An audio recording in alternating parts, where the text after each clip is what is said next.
안녕하세요. 반갑습니다. 허재삼 작가입니다. 오늘 제가 여러분들께 소개해 드릴 책은요. 히로나카 헤이스케 작가님이 지은 학문의 즐거움이라는 책입니다. 먼저 작가 소개를 하겠습니다. 히로나카 헤이스케, 1931년 일본 야마구치현 출생, 벽촌 농사꾼의 15남매의 일곱 번째 아들, 유년학교 입시에서 보기 좋게 물먹고 한때는 피아니스트를 꿈꾸었던 곡절 많던 소년. 대학 입시 일주일 전까지 밭에서 거름통을 들고 대학 3학년이 돼서야 수학의 길을 택한 늦깎이 수학자. 끈기 하나를 유일한 미천으로 미국 하버드로 건너가 박사를 따내고 수학의 노벨상이라는 필지상까지 받은 사람. 골치 아픈 수학에서 깨달음을 얻은, 즐겁게 공부하다 인생에도 도통한 평범하고 희한한 수학자. 그럼 목차를 한번 보겠습니다. 1. 배움의 길. 2. 창조의 여행. 3. 도전하는 정신. 4. 자기 발견. 그러면 머리말을 한번 들어가 보겠습니다. 요즘 나는 젊은이들에게서 이런 질문을 자주 받는다. 얼마 전에도 어느 텔레비전 프로그램에서 같은 질문을 받았다. 학교에서 많은 것을 배우는데 그중 몇 퍼센트나 장래 자기 직업이나 인생에 소용이 됩니까? 한마디로 대답하기엔 어려운 질문이다. 사회에서 성공적으로 활약하고 있는 사람이라도 중고등학교에서 배운 것을 지금 테스트해보면 자기가 하는 일과 관계가 없는 과목에서는 중고교생보다 성적이 나쁘게 나올 것이 뻔하다. 전에 배웠다는 희미한 기억은 있어도 거의 대부분을 잊어버렸기 때문에 정확한 답을 하기가 쉽지는 않을 것이다. 학교 생활의 기억은 공부의 내용보다는 어느 선생님에게서 칭찬받았다든가 또는 꾸지람을 들었다든가 인수분해를 배울 때 고생했다든가 과외 활동이나 스포츠의 즐거움 같은 것이 대부분이다. 그러면 사람은 왜 배우는가? 인간의 두뇌는 과거에 일어난 일이나 얻은 지식을 어느 정도는 잊어버리게끔 되어 있다. 보다 정확하게 말하면 인간의 두뇌는 과거에 습득한 것이 극히 일부밖에 기억해내지 못하게 되어 있다. 그런데 왜 사람은 고생해서 배우고 지식을 얻으려고 하는가? 나는 지혜를 얻기 위해서라고 말하고 싶다. 배워나가는 과정에서 지혜라고 하는 눈에 보이지 않지만 살아가는 데 있어 매우 중요한 것이 만들어진다고 생각한다. 이 지혜가 만들어지는 한 배운 것을 잊어버린다는 것이 결코 손해만은 아니다. 예를 들면 일단 잊어버린 것을 필요에 의해 다시 한번 꺼내려고 할 때 전혀 배워본 적도 없고 들어본 경험도 없는 사람과는 달리 최소한 마음의 준비는 되어 있고 어느 정도 시간을 들이면 별 고생 없이 그것을 이해하게 되기 때문이다. 지혜에는 그런 측면이 있다. 나는 그것을 지혜의 넓이라고 생각한다. 더 나아가 지혜에는 대상을 깊이 살펴보는 깊이라는 측면이 있다. 그리고 결단력을 유도하는 힘이라는 측면도 있다. 그러므로 나는 왜 배워야 하는가 라는 질문에 대하여 이러한 지혜를 얻기 위해서라고 대답하고 싶다.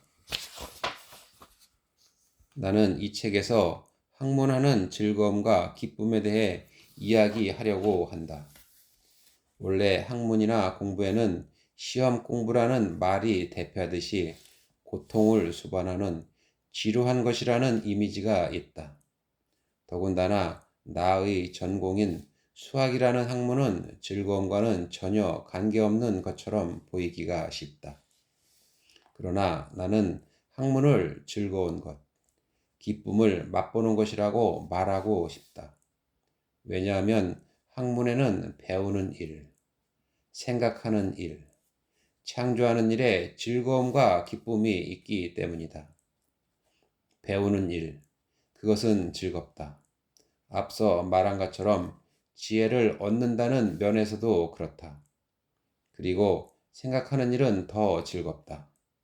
인생의 어려운 문제에 부딪혀 깊이 고민할 때는 생각하는 것이 때로 고통스럽게 느껴지지만 대체적으로는 즐거운 일이라고 말할 수 있다. 그리고 새로운 것을 창조한다는 것 또한 즐겁다. 나는 늘 창조하는 인생이야말로 최고의 인생이다 라고 말한다. 그러면 창조란 무엇인가? 이 물음 또한 어렵다.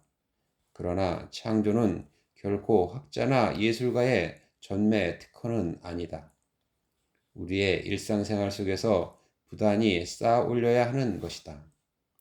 창조하는 즐거움, 기쁨, 그것은 아마 자기 속에 잠자는 전혀 알지도 못했던 재능이나 자질을 찾아내는 기쁨, 자기 자신을 보다 깊이 인식하고 이해하는 기쁨이 아닌가 생각한다. 나는 이 책에서 나의 인생을 적나라하게 이야기하려고 한다. 나는 현직에 있는 수학자로서 아직도 학문의 골치를 앓고 있는 사람이다. 나의 인생을 돌이켜 이야기하기엔 아직은 조금 이를지도 모른다. 그러나 나는 젊은이들을 위하여 그동안 강연한 내용을 정리하여 하나의 책을 마련하였다. 50여 년 남짓한 내 인생에서 수학이라는 학문과의 관계가 절반 이상을 차지한다. 따라서 나의 인생론은 바로 학문론이라고 할 수 있다. 그렇지만 될 수 있는 대로 전문적인 부분은 피하고 일반적인 이야기를 쓰려고 노력했다. 부끄러운 나의 인생과 학문론의 어느 부분이라도 젊은 독자들이 앞으로 살아가는데 참고가 된다면 그것으로 이 책을 쓴 보람이 있으리라 생각한다. 네, 그럼 본문으로 한번 들어가 보겠습니다. 배움의 길. 창조하려면 먼저 배워야 한다.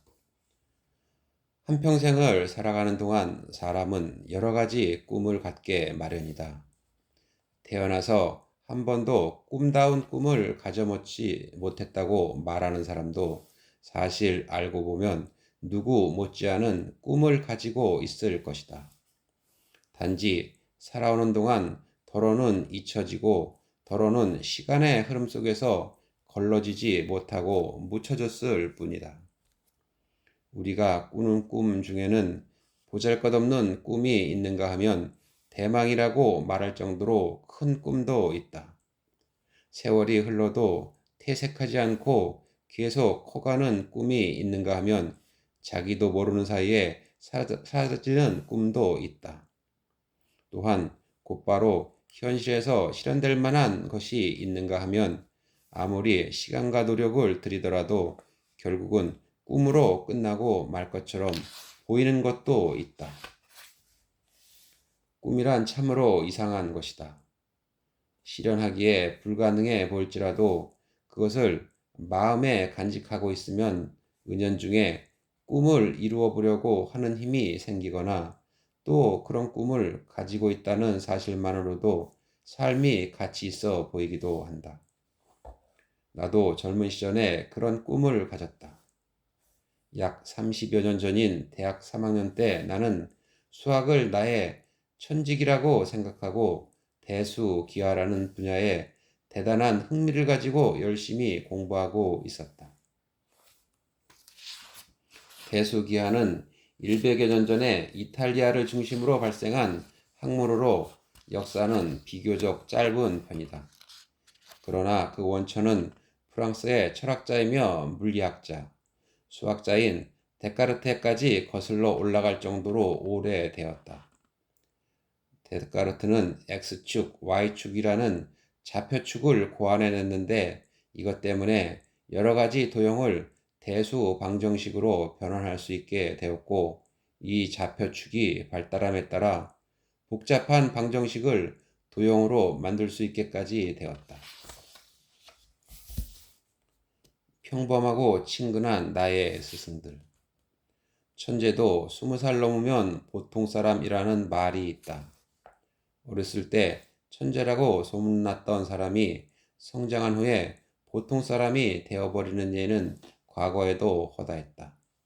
그러나 어려서부터 천부적인 재능을 나타내고 성장해서 순수 수학, 응용 수학, 기타 학문 분야에서까지 헤아릴 수 없이 많은 업적을 남긴 독일의 수학자 가우스와 같은 천재들도 적지 않다. 나는 30년 남짓 수학이라는 학문 세계에서 살아오면서 가우스 같은 생명력이 긴 천재를 몇몇 만날 기회가 있었다. 그때마다 신은 왜 이렇게 장난을 좋아할까 하고 탄식하곤 했다. 재능을 모든 사람에게 평등하게 주지 않은 것을 신의 장난이라고 한다면 너무 지나친 말일까? 세상은 참으로 넓다. 나는 26살에 미국의 매사추세츠 주 케임브리지에 있는 하버드 대학의 유학 온 후부터 오늘날까지 세계 도처에서 무의식 중에 오한을 느낄 정도의 천재들을 몇 사람 만나 보았다. 그런 경험 중에 하나가 필즈상 수상자를 접할 때였다. 필즈상은 캐나다의 수학자 필즈 씨의 유언에 따라서 만들어진 것으로 수학 분야에서 획기적인 업적을 이룬 학자에게 4년에 한 번씩 주어진다.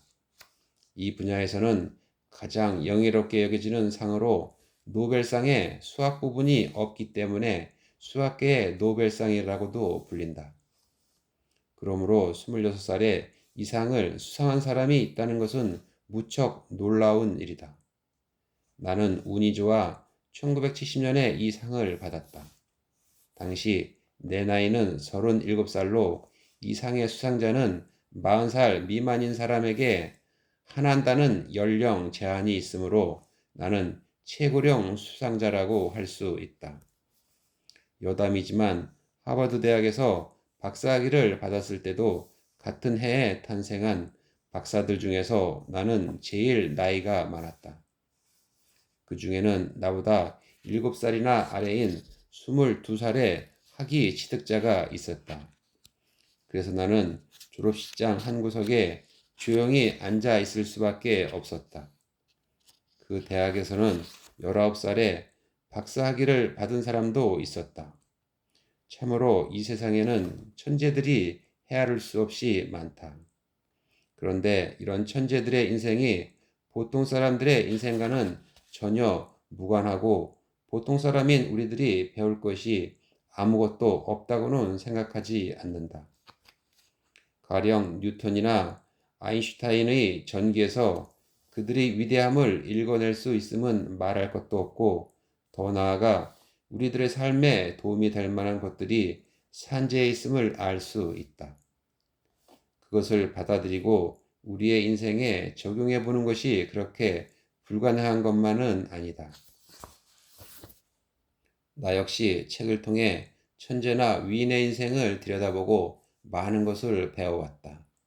그러나 그것보다는 과거 50여 년 동안 일상생활 속에서 만난 여러 무명의 사람들에게서 살아가는 자세 같은 것을 보다 많이 배웠다고 생각한다. 가까이 지내던 많은 사람이 내 인생의 스승이었다. 책을 통해 위인의 삶을 접하는 것은 젊은이들에게는 대단히 중요한 일이나 그러나 그것 못지않게 생활의 주변에 있는 사람들, 예를 들면 부모나 친구 가운데서도 소중한 인생의 스승이 있다는 것을 잊어서는 안 된다. 따라서 내 주변에 있는 친근한 사람들에서부터 이야기를 시작하려고 한다. 근면하고 독립적인 장사꾼 아버지. 성장기에 있는 한 인간에게 있어서 가장 친근하고 구체적인 어른의 모델은 부모님이다. 부모님을 존경하든 안 하든 이 사실을 부인하는 사람은 없을 것이다. 부모는 크게 두 유형으로 나눌 수 있다. 한쪽은 자식들에게 존경받는 부모가 되기 위해 자신의 결점을 감추고 늘 좋은 점만 보이려고 하는 부모이고, 다른 한쪽은 자식 앞에서 그대로의 모습을 드러내는 부모이다. 후자의 경우는 장단점을 감추지 않을 뿐 아니라 힘들 때는 힘든 대로, 고민이 있다면 그것을 자식들에게 이야기하고 지쳤을 때는 그대로 흐트러진 모습을 보여준다. 어느 쪽 부모가 자식들에게 더 좋은 본보기가 될까? 나는 후자, 즉 있는 그대로의 모습을 보여주는 부모가 자식들에게 더 많은 것을 가르친다고 생각한다. 나의 부모님이 그러셨다. 돌이켜보면 나는 부모님에게서 지금껏 내 인생을 지탱해온 무엇과도 바꿀 수 없는 소중한 것을 배웠다. 어머니가 일깨워준 생각하는 기쁨. 자신에게 엄하고 남에게 관대한 사람은 흔치 않다. 보통 사람들은 자신에게 엄하면 남에게도 엄하게 마련이다. 아버지는 자식에게 엄한 분이셨다. 아버지가 20살 때쯤 만들어서 혼자 지켜오시다가 만년에 자식들에게 보여주신 우리 집에 가훈이 있다. 자선 음덕을 중히 하도록 명심하라. 검소하게 생활하고 근검의 미덕을 발휘하도록 전념하라. 이와 같은 말들이 몇 줄에 걸쳐서 씌어 있었다. 아버지는 주인 날이라고 불리던 시절에 1만 원의 교육 기부금을 내어 그 이자로 매년 마을의 3개 국민학교의 6학년 학생 5명과 함께 이세지방의 신사참배 여행제도를 만들었다. 가훈을 읽었을 때 나는 이것이 자선음덕의 조항을 실행한 일이라는 생각이 떠올랐다. 아버지는 자신에게도 그렇듯이 남에게도 똑같이 엄하셨다. 그것은 자식들에게 대해서도 마찬가지였다. 본래 상인이었던 아버지는 첫째로 낭비를 엄하게 훈계하셨다. 깊이 생각하라. 부모를 선택할 수는 없지만 친구는 선택해서 사귈 수 있다. 친구를 선택하는 방법은 사람에 따라 천차만별이지만 선택한 친구에 따라 자신의 인생이 크게 바뀔 수도 있다. 친구라는 존재는 부모만큼 가깝지는 않지만 자신의 인생에 좋은 영향을 끼칠 수도 있고 나쁜 영향을 줄 수도 있다. 지금도 그렇지만 나는 항상 가까운 곳에서 존경할 만한 인물을 찾았고 그 사람에게서 무언가를 배우려고 해왔다. 의식적으로 배우려고 한 것은 아마 중학교 때부터였던 것 같다. 다분히 내 성격 때문에 그랬기도 했겠지만 꼭 성격 탓만도 아닌 것 같다. 재능을 타고나거나 학구적인 가정에서 자라난 아이라면 모르겠지만 보통의 머리를 가지고 평범한 가정에서 태어난 아이가 공부를 해나가려면 그 방법밖에 없다고 깨달았기 때문이다. 지금 생각해 보아도 나 같은 사람에게 꼭 맞는 제일 좋은 배움의 방법이었던 것 같다. 사람과 사람과의 만남에는 운이 따른다. 친구와의 만남도 마찬가지인데 이런 면에서 나는 행운하였다고 생각한다. 중학교에 들어가면서 좋은 친구들을 사귈 수 있었기 때문이다. 이들은 나의 학문과 인생에서 오래도록 도움이 되는 중요한 것들을 가르쳐 주었다. 왜 배워야 하는가? 사람은 왜 공부를 하지 않으면 안 되는가? 앞에서 사고력을 기르기 위해서라고 말했지만 사실은 나도 그 답을 잘 모른다. 모르면서 공부했다고 하는 편이 더 맞을 것이다. 그러나 학생들에게 이런 질문을 받을 때마다 대답하는 말이 있다. 여기서는 그것에 대해 이야기하고자 한다. 인간의 두뇌는 과거의 사건들 뿐만 아니라 과거에 얻은 지식도 깨끗이 잊어버리게끔 되어 있다. 네, 오늘 저는 여기까지 말씀드리고요. 다음 시간에 새로운 책을 가지고 찾아뵙도록 하겠습니다. 감사합니다.